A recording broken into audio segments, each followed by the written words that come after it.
morning, Guardians. TBL here once again for Armsday on Wednesday, March 22nd, 2017. So let's go ahead and jump on into what the gunsmith has got. Alright, first up for the Suros RE41. Really, I'm going to save you a little bit of time here and say roll number 1 isn't perfect, but it's probably going to be the best of the bunch this week.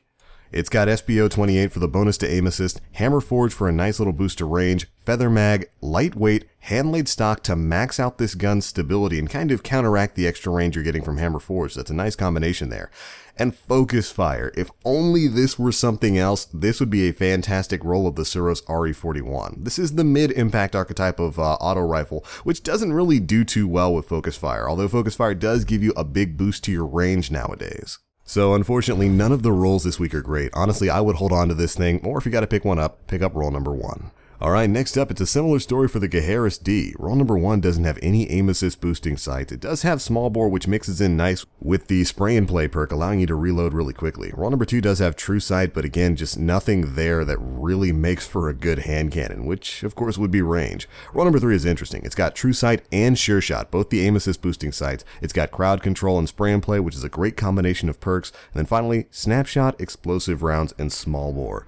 This is probably going to be the best roll of the week. It's actually going to be pretty fun. Small bore, of course, gives you a boost to your range and your stability while dropping your magazine size down to about 5, which is going to mix in really well with spray and play. And of course, crowd control is always a great perk for hand cannons, especially hand cannons that can reload really quickly. And if you want to play around with this thing, explosive rounds would be really fun too. Overall, none of the rolls are perfect, but roll number 3 would make a pretty darn fun PvE gun. Alright, next up we've got the Suros PDX-41 Pulse Rifle. This is the mid-impact pulse rifle. And unfortunately, once again, none of the 3 rolls this week are really quite up to par. Roll number 1's got SPO 28, fitted stock, secret round, and rifle barrel for a great amount of range, but really not quite as much stability as you would want on this thing. While roll number 2 does not have the aim assist boosting sight, but it does have perfect balance, spray and play, and hand-laid stock, making a nearly perfectly stable laser gun of a pulse rifle. Now, if only spray and play were full auto, this thing would be absolutely what I would recommend. It's not quite a god roll, but roll number 2's pretty good.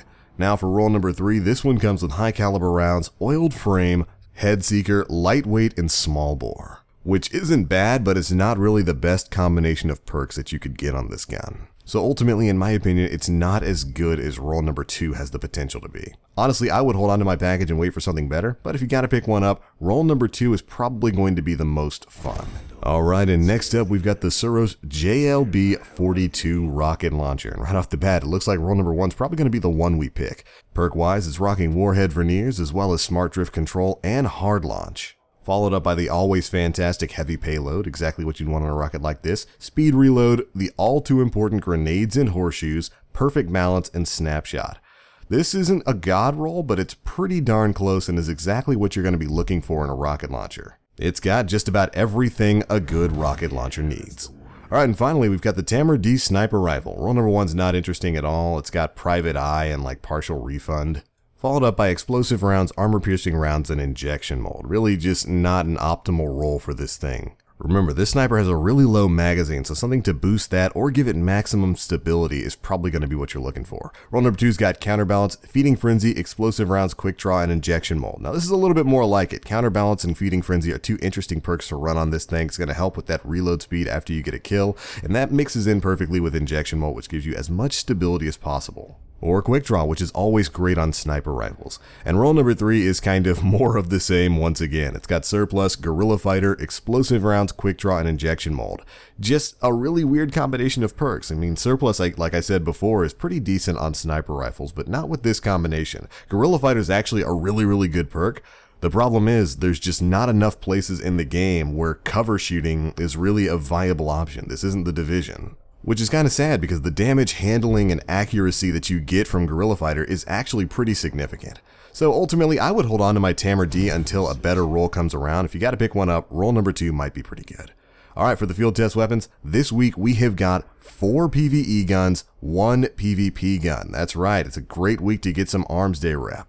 And of course, for next week's orders, we've got the Omelon Thiessen FR4 Fusion Rifle, the Haka Lyudmila D Pulse Rifle, the return of the Suros JLB-42 rocket launcher once again, the Jingu Kogo D shotgun, gonna save you a little bit of time and just say, you probably don't need to buy this, it's usually garbage, and the Strongbow D shotgun, which isn't much better. While it hasn't been announced as of the time of this recording, it would probably be a good idea for you Guardians out there who haven't grabbed some of the God rolls on sale right now to go and pick them up.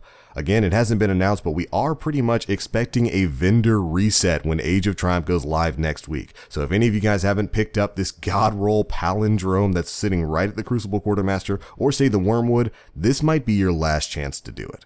There's plenty of great guns being sold at the vendors right now that I would hate if you Guardians missed out on.